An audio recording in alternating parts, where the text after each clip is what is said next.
우리 자분들과 다시 한번 인사할까요? 메리 크리스마스! 예수님의 오심을 함께 기뻐하고 즐거워하는 성탄이 되실 수 있기를 간절히 소원합니다. 무엇보다 이 땅 가운데 예수님은 왜 오셔야 했습니까? 무엇보다도 오늘 성탄주의를 맞이하며 이 땅 가운데 오신 예수 그리스도가 우리에게 무엇을 말씀하시는지 사도 바울의 회개의 고백을 통하여서 함께 점검하는 이 시간 되실 수 있기를 간절히 소원합니다. 어둠으로 가득한 이 세상, 죄로 가득한 이 세상엔 소망이 없었습니다. 죽음으로 가득했고요, 그 어떤 것으로도 살아날 소망이 없었습니다. 그러기에 생명의 빛 대신 그 예수 그리스도가 이 땅 가운데 오셨습니다. 온 인류의 구원자로 어둠이 가득한 이곳에 빛으로 오셨다는 그것이 여러분 기쁨의 소식, 복음입니다. 바울은 그 복음을 증거하기 위하여서 쉬지 않고 달려갔습니다. 1차, 2차, 3차 전도여행을 마치고 예루살렘에서 그는 4번의 재판을 받아야 했습니다. 지난주에도 도표를 보여주셨는데요, 이 바울이 했던 4번의 재판을 표현하면 이렇습니다. 산헤드린 공의에서의 재판, 벨리시 총독에서의 재판, 베스도 총독 앞에서의 재판, 그리고 오늘 본문의 배경이 되는 아그리빠 왕 앞에서의 재판이 있었습니다. 4번의 재판이 진행되면서 사실 베스도 총독의 재판에서 이미 바울은 뭐가 없음을 확인했습니까? 죄가 없음이 확인됐습니다. 그럼에도 불구하고 유대인들의 환심을 사라고 베스도는요 바울을 가두어뒀고요, 이제 오늘 아그리빠 왕 앞에서 바울은 또 재판을 받고 있습니다. 그런 재판이 있을 때마다 바울은 절망하지 않고 오히려 그 재판을 복음을 증거하는 기회로 삼았습니다. 사도행전에 보면 바울이 자신의 그 회심에 대한 간증을 한 게 3번 정도 등장합니다. 사도행전 9장에서는 3인칭 관찰자 시점으로 자신이 어떻게 구원받았는지를, 어떻게 회심하게 됐는지를 설명하였다면, 사도행전 22장과 오늘 본문에서는 1인칭 화자 시점으로 자신의 회심에 대해서 이야기하고 있습니다. 특별히 사도행전 26장 오늘 본문에 등장하는 바울의 회심은요, 바울이 자신의 회심을 이야기한 것 중에 가장 길게 이야기한 바울의 회심의 이야기입니다. 바울은요 3번 이야기했지만 형식은 바뀌지 않았습니다. 형식은 첫 번째는 예수 믿기 전에 그가 어떤 사람이었는지, 예수 믿는 사람을 핍박하고 박해했던 사람이 누구였음을요, 바울이었음을 밝히고 나서요, 그런 여중에 다메스쿠스로 가는 그 여정 가운데 누구를 만나게 됩니까? 예수를 만나게 됩니다. 그 예수를 만나게 되고 나서 예수를 만난 이후에 나의 삶이 어떻게 바뀌었는지를 바울은요 똑같은 형식으로 3번에 걸쳐서 간증하고 있습니다. 그러면서 바울이 아그리빠 왕 앞에서 결론과 같이 이렇게 얘기합니다. 사도행전 26장 29절 말씀 함께 읽겠습니다. 시작. 바울이 대답하였다. 짧거나 길거나 간에 나는 임금님뿐만 아니라 오늘 내 말을 듣고 있는 모든 사람이 이렇게 결박당한 것 외에는 꼭 나와 같이 되기를 하나님께. 바울이요 지금 누구께 말하고 있는 것입니까? 아그리빠 왕에게 말하면서 당신이 꼭 누구와 같이 되기를요? 나와 같이 되기. 그냥도 아니에요. 꼭 누구와 같이요? 근데 여러분, 이 말을 듣는 아그리빠는 기분이 좋았을까요? 나빴을까요? 세상적인 기준으로 보면요, 아그리빠 왕은 모든 권력과 부와 권세를 다 가지고 있습니다. 그런데 오늘 바울은요 세상에 어떠한 명예도 없고요, 세상에 자랑할 만한 것이 하나도 없습니다. 그럼에도 불구하고 바울이 오늘 아그리빠 왕, 당신은 누구처럼 되기를 원합니까? 나처럼 되기를 원한다는 거예요. 마치 여러분 지나가는 어떤 돈이 없는 분이 저한테 찾아오셔서 목사님 나처럼 되길 원합니다. 기분이 좋을까요? 나쁠까요? 사장님이 일하는 근무초소에 매일 맞달지간이 찾아와가지고 사장님 나처럼 되기를 원합니다. 여러분 축복입니까? 이것은 어떠한 분에서 보면 저주입니까? 오늘날 우리에게도 나처럼 되라는 말은요 좋은 긍정적인 의미는 아닌 것 같습니다. 힘든 어려운 삶을 살아가시는 부모님들, 자녀들에게 혹시 그런 말 하신 적 없습니까? 너는 누구처럼 살지 말아라? 나처럼 살지 말아라. 근데요, 꼭 나처럼 되고 싶을 때가 꼭 있어요. 지긋지긋하게 말 안 듣는 딸이나 아들이 있으면 너도 나중에 너 같은 자녀 낳아서 누구처럼 살아봐라? 나처럼 살아봐라. 긍정적인 의미는 아닌 것 같아요. 근데 그럼에도 불구하고 오늘 사도 바울이 아그리빠 왕에게 얘기합니다. 꼭 누구처럼 되길 원합니다? 나처럼. 그렇다면 오늘 나처럼 되길 원한다는 것은 세상적인 기준이나 가치관은 아닐 것입니다. 분명한 것은 오늘 바울이 회심의 이야기를 하면서 나는 과거에는 어둠의 삶을 살았지만 이제는 그 빛 대신 누구를 만나서요? 예수 그리스도를 만나서 빛 가운데 살아가고 있기 때문에 아그리빠 왕, 당신이 어디에 살고 있는지를 깨닫고 그 어둠으로부터 나와서 어디로 오라는 것입니까? 빛으로 오라는 것입니다.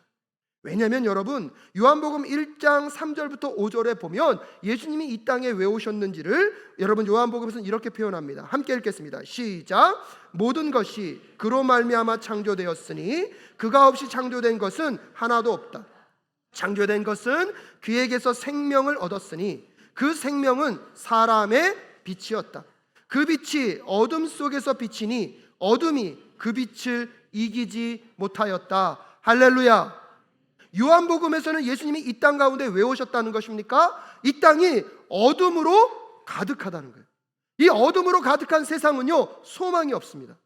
어둠으로 가득한 세상은요, 죽음이며 절망입니다. 근데 어둠을 극복할 수 있는 길은 누가 오셔야 합니까? 빛이 오셔야 하는 것입니다. 그러면은 성경에서 말하는 어둠과 빛은 무엇을 의미할까요? 오늘 본문 18절에 보면 사도 바울이 이렇게 이야기합니다. 함께 읽겠습니다. 시작. 이것은 그들의 눈을 열어주어서 그들이 어둠에서 빛으로 돌아서고 사단의 세력에서 하나님께로 돌아오게 하며 또 그들이 죄사함을 받아서 나에 대한 믿음으로 거룩하게 된 사람들 가운데 들게 하려는 것이다 하고 말씀하셨습니다. 오늘 사도 바울이 18절에서 의도적으로 여러분 그들이 어둠에서 어디로요? 빛으로. 그리고 나서 병행구절로 그 다음에 바로 설명하는 게 뭐냐면 사단의 세력에서 어디로요? 그러니까 병치가 되는 거예요. 어둠은 무엇을 의미합니까? 사단의 세력. 빛은 무엇을 의미합니까? 하나님. 즉 어둠은요 누구의 세력 아래 있는 것입니까? 사단의 세력 아래 있는 것입니다. 하지만 빛은 누구의 통치권 아래 있는 것입니까? 하나님 통치권 아래 있는 것입니다. 사랑하는 여러분, 이 세상은요 두 가지 영역만 존재합니다. 사단이 통치하는 영역과 누가 다스리는 영역이요? 하나님이 다스리는 영역. 사단이 통치하는 영역은 어둠입니다. 하지만 하나님이 다스리는 영역은 빛인 것입니다. 오늘 여러분의 삶이 어둠에서 빛으로 옮겨가실 수 있기를 주님의 이름으로 축복합니다. 어둠의 삶은 아무리 화려해 보여도, 어둠의 삶은 성공을 이룬 것 같아도, 어둠의 삶은 어떠한 성취를 얻은 것 같아도 결국은요 여러분 저주이며 멸망이며 심판입니다.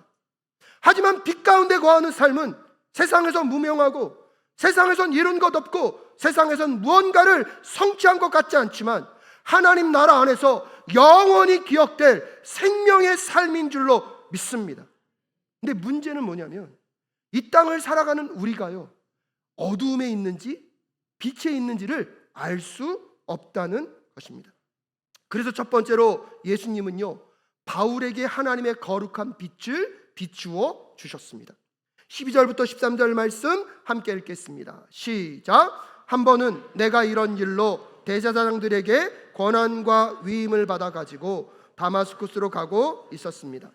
임금님, 나는 길을 가다가 한낮에 하늘에서부터 해보다 더 눈부신 빛이 나와 내 일행을 둘러 비치는 것을 보았습니다.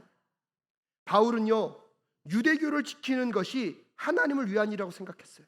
여러분 얼마나 열심히 했는지 예루살렘에서만 하는 것으로는 성이 안 찼어요. 그래서 오늘 본문에 보면 대제사장의 위임을 받아서 어디로 가고 있습니까? 다마스쿠스로 가고 있습니다. 근데 그 다마스쿠스로 가는 여정 가운데 오늘 본문에 보면 임금님, 나는 길을 가다가 한낮에 하늘에서 어떤 빛을 봅니까? 해보다도 더 눈부신 빛. 여러분 오늘도 햇빛이 찔 때요 한번 해를 직접 보십시오. 쳐다볼 수 있습니까? 없습니까? 눈이 부셔서 볼 수가 없습니다. 근데 그 태양보다 더 밝은 빛으로 오늘 누구에게 비추셨습니까? 바울에게 비추셨습니다. 그 빛이 비추자 여러분 오늘 본문에 보면 바울이와 모든 일행이 꼬꾸라집니다. 그리고 특별히 바울은요 뭐가 멀어버립니까? 눈이 어두워집니다. 그의 인생에 어둠이 찾아왔습니다.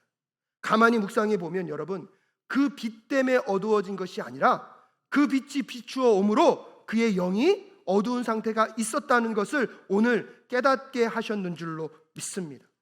비로소 그 하나님의 빛, 그 예수님의 찬란한 빛이 바울에게 비춰오니까 내 삶에 있는 어두움이 드러났습니다. 내 삶에 있는 어두움이 발견되었습니다. 여러분 거기서부터 회복은 시작되는 줄로 믿습니다.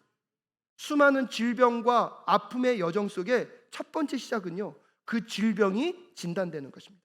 나에게 어떤 질병이 있는지를 아는 사람들은요 거기서부터 치유가 시작되는 줄로 믿습니다. 문제는 내가 어둠에 있는지 빛에 있는지도 모르고 이 땅을 살아가기 때문에 어둠을 살아가면서도 우리는 어둠의 실체를 만나지 못합니다. 하지만 오늘 예수 그리스도께서 오늘 사도 바울에게 찾아오신 것처럼 오늘 이 예배에 참여하는 모든 심령들에게 하나님의 그 찬란한 거룩의 빛, 생명의 빛이 비춰오실 수 있기를 주님의 이름으로 축복합니다. 예수님이 그것 때문에 이 땅에 오셨기 때문입니다. 그리고 두 번째로 예수님은 그렇게 빛을 비추심과 동시에 어둠의 삶을 살아가고 있는 실제적인 실존적인 삶의 모습을 드러내십니다. 14절부터 15절까지의 말씀 함께 읽겠습니다. 시작. 우리는 모두 땅에 엎어졌습니다. 그때의 히브리 말로 나에게 사울아 사울아 너는 어찌하여 나를 핍박하느냐 가시돋친 채찍질을 발길로 차면 너만 아플 뿐이다 하고 말하는 음성을 들었습니다. 그래서 내가 주님 누구십니까 하고 물었더니 주님께서 나는 내가 핍박하는 예수이다. 여러분 바울은요 열심히 살았어요. 성실하게 살았어요. 근데 그는 어디에 있는지를 몰랐습니까? 어둠 속에 있다는 것을 몰랐습니다. 그렇게 열심히 살면서 그것이 하나님을 위한 일이라고 생각했습니다. 하지만 거룩의 빛이 비춰옴과 동시에 지금 네가 어떠한 삶을 살아가고 있는지 예수님이 직접 누구에게 말씀하십니까? 바울에게 말씀하십니다. 사울아 사울아 어찌하여 네가 나를 핍박하느냐. 바울이 여러분 당황스럽게 묻습니다. 누구십니까? 나는 네가 핍박하는 누구이다? 예수이다. 사랑하는 여러분, 우리의 삶이 어둠에 있다는 것은 사단의 통치권 아래 있다는 것입니다. 내가 아무리 선하게 살고 잘 살려고 하지만 결국 그것은 누구의 수하에 있는 것입니까? 사단 마귀의 조종 아래 있는 것입니다. 거기서 선한 것이 날 수 없습니다. 거기서 선한 열매가 있을 수 없습니다. 그럼에도 불구하고 스스로는 열심히 살았으니까, 성실히 살았으니까, 착하게 살았으니까 충분히 합리화할 수 있을 것입니다. 하지만 하나님의 빛이 비추어오면 어둠의 실체가 드러나는 순간에 꼭 그 예수 그리스도와 함께 일어서실 수 있기를 주님의 이름으로 축복합니다. 김영봉 목사님은 우리 삶의 주변에 나타날 수 있는 어둠의 영역을 크게 세 가지로 구분하여 설명하셨습니다. 첫 번째는요, 개인의 어두움입니다. 이미지 띄워주셔도 됩니다. 근데 이 개인의 어두움은요, 두 가지로 나눌 수 있답니다. 첫 번째는 결핍의 어두움이고 두 번째는 상실의 어두움입니다. 특별히 여러분, 이 결핍의 어두움은 왜 생겼습니까? 하나님은 무한하신 분이십니다. 아멘이십니까? 근데 그 하나님으로부터 우리가 떨어져 나옴으로 그때 우리는 유한을 경험하게 됩니다. 결핍을 경험하게 됩니다. 하나님은 사랑이신데요, 그 하나님과의 관계가 끊어짐으로 우리에게 사랑의 결핍이 생겨버렸습니다. 그 결과로 시기와 질투와 다툼의 어두움이 우리를 감싸 안고 있습니다. 예수님 하나님은 진리이십니다. 근데 그 진리이신 분과 우리가 끊어짐으로 여러분 그 진리의 결핍이 거짓을 낳고 있습니다. 하나님은 정의와 공의의 하나님이십니다. 아멘이십니까? 근데 그분과의 관계가 끊어짐으로 공의와 정의의 결핍 속에 여러분 부정과 불의가 판치는 세상이 되었습니다. 여러분 이뿐입니까? 두 번째는요, 상실의 어두움이 있습니다. 상실의 어두움, 우리가 겪고 있는 질병과 장애와 가난들, 여러분 그것이 우리를 얼마나 고통스럽고 힘겹게 합니까? 그것뿐입니까? 사랑하는 사람을 떠나보낼 수밖에 없는 죽음의 헤어짐은요, 무엇으로도 회복될 수 없습니다. 그뿐입니까? 사랑하는 사람에게 거부당하고 버림받은 것들은요, 마치 죽임을 당한 것 같은 고통을 경험할 수밖에 없습니다. 이런 결핍의 어둠과 상실의 어둠이 뒤엉켜서 우리의 내면 가운데 결과적으로 어떤 감정이 가득해집니까? 절망감과 패배감, 실패감과 우울감. 그래서 마치 이 땅을 사는 삶이 의미 없이 느껴지는 그런 어둠이 우리의 삶을 감싸고 있다고 설명하고 있습니다. 이런 개인적 어두움도 만만치 않은데요, 두 번째로는요, 사회적인 어두움이 존재하고 있습니다. 인간의 존엄성이 무시되고 자유와 권리를 보장받지 못하는, 여러분, 이념과 사상과 여러분 물질에 대한 양극화가 극단화되면서 오늘날 이 사회는요, 너무나 이분법적인 논리로 극단의 대치를 보여주고 있습니다. 인종차별과 테러와 전쟁도 사회적 어두운 단면을 보여주고 있습니다. 우리 주변에 이런 개인적인 어두움, 사회적인 어두움 여러분 경험하고 있지 않습니까? 하지만 여러분, 우리가 기억해야 되는 것은 이런 개인적 어두움과 사회적 어두움의 근본적인 원인은요, 하나님과의 관계의 단절에 있다는 것입니다.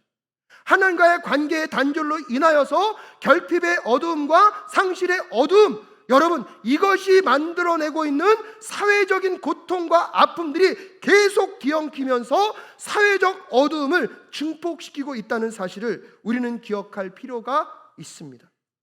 하지만 여기서 우리가 한 단계 더 나아가서 깨달아야 되는 것이 있습니다.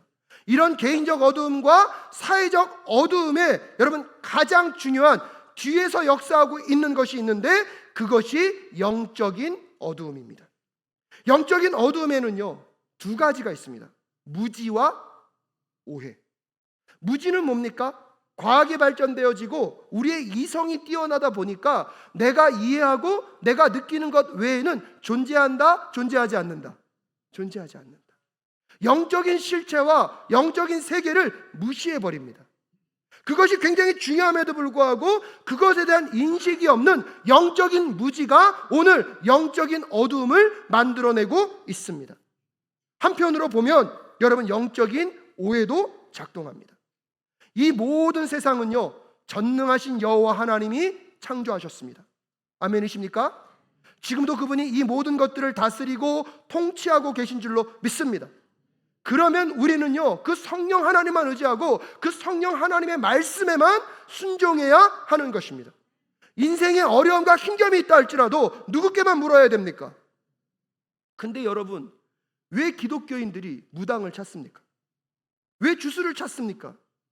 여러분, 귀신같이 마치는 것 같지만 아니요, 그들은요 결국 우리를 위한 말을 하지 않습니다. 어떻게 해서든지 자기의 소유화를 삼고 자기의 이익과 유익을 위하여서, 아까 말씀드렸죠, 여러분, 하나님이 통치하지 않는 모든 영역은 누가 통치하고 있다고요? 사단 마귀에 좋아하는 일들로 우리의 삶을 바꿔가게 할 뿐입니다. 그런데 우리는 여전히 영적인 무지와 오해 속에 여러분 영적인 어둠에 놓여 있습니다.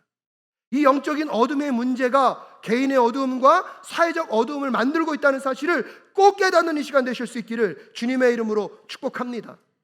그래서 에베소서 6장 12절에 이렇게 이야기합니다. 함께 읽겠습니다. 시작. 우리의 싸움은 인간을 적대자로 상대하는 것이 아니라 통치자들과 권세자들과 이 어두운 세계의 지배자들과 하늘에 있는 악한 영들을 상대로 하는 것입니다. 할렐루야. 여러분, 꼭 기억하셔야 합니다. 영적인 어두움을 깨달을 수 있기를 주님의 이름으로 축복합니다. 그 영적인 어둠에서 벗어나는 자들이 개인적 어두움과 사회적 어둠으로부터 자유함을 경험하게 될 줄로 믿습니다. 근데 정작 내 삶의 상태가 어땠는지도 깨닫지도 못하고 열심히만 살면 된다고, 분주하게 살면 된다고, 바쁘게 살면 된다고. 아니요, 여러분, 일시적인 내 위로는 될 수 있지만 여러분, 어쩌면 그런 인생 마지막에 예수님 오실 때에 당황스러운 삶을 만나게 될 것입니다. 예수님이 이 땅에 오신 이유는 어둠으로 가득한 이 세상에 무엇을 비추기 위해서요? 빛을 비추기 위해서. 그 빛이 여러분의 영혼과 심령 가운데 비춰지는 오늘 이 시간 되실 수 있기를 주님의 이름으로 축복합니다. 그 빛은 어둠을 몰아냄과 동시에 여러분의 삶에 새로운 질서를 만들어 주실 줄로 믿습니다. 놀라운 것은 예수 그리스도께서 바울을 그렇게 찾아오셔서 그의 눈을 열게 하시고 그의 영적인 어둠을 몰아내심과 동시에 그를 복음으로 어둠에서 얻으려요 빛으로, 사단의 권세에서 누구의 통치권으로요? 하나님의 통치권으로 옮기셨습니다. 그뿐만 아니라 이제 그 빛된 삶을 통하여서 빛의 증인으로 바울을 세우고 계십니다. 16절부터 18절까지의 말씀 함께 읽겠습니다. 시작. 자, 일어나서 발을 딛고 서라. 내가 내게 나타난 목적은 너의 일꾼으로 삼아서 내가 나를 본 것과 내가 장차 내게 보여줄 일의 증인이 되게 하려는 것이다. 나는 이 백성과 이방 사람들 가운데서 너를 건져내어 이방 사람들에게로 보낸다. 이것은 그들의 눈을 열어주어서 그들이 어둠에서 빛으로 돌아서고 사단의 권 세력에서 하나님께로 돌아오게 하며 또 그들이 죄사함을 받아서 나에 대한 믿음으로 거룩하게 된 사람들 가운데 들게 하려는 것이다 하고 말씀하셨습니다. 할렐루야. 여러분, 오늘 예수님이 찾아오셔서 바울에게 먼저 넘어져 있는 바울에게 일어나서 무엇으로 딛고 서라? 발로 딛고 서라. 여러분의 상황 가운데 무엇으로 여러분은 넘어져 있으십니까? 어떠한 패배감과 어떠한 염려와 걱정과 불안으로 답답해하고 계십니까? 그 삶의 현장 가운데 예수님이 빛으로 다가오실 수 있기를 주님의 이름으로 축복합니다. 그곳에서 일어나라 말씀하시는 그 하나님의 말씀이 들려줄 수 있기를 간절히 소원합니다. 좌절과 절망과 패배감과 우울함으로부터 일어날지어다. 회복의 역사가 여러분에게 꼭 임하실 수 있기를 간절히 소원합니다. 그러면서 거기에만 머물지 말고 오늘 바울에게 명령합니다. 너도 아직 어둠에 있는 사람들에게 가서 그들이 어둠에 있다는 것을 깨닫게 하고 그 어둠으로부터 어디로요? 빛으로, 사단의 권세 아래서 하나님의 통치로 옮겨지도록 하라고 오늘 사도 바울을 빛의 증인으로 세우고 계신 줄로 믿습니다. 동일하게 여러분에게 그 거룩의 빛이 비춰서 내 눈을 열게 하시고 영적인 어두움에서 주여 빛으로 옮겨갈 수 있도록 도와주시옵소서. 사단의 권세 아래 주님 그의 종로로 타지 않게 하시고 하나님의 영광스러운 나라의 백성으로 그 나라의 통치를 받으며 살아갈 수 있도록 주님 도와주시옵소서.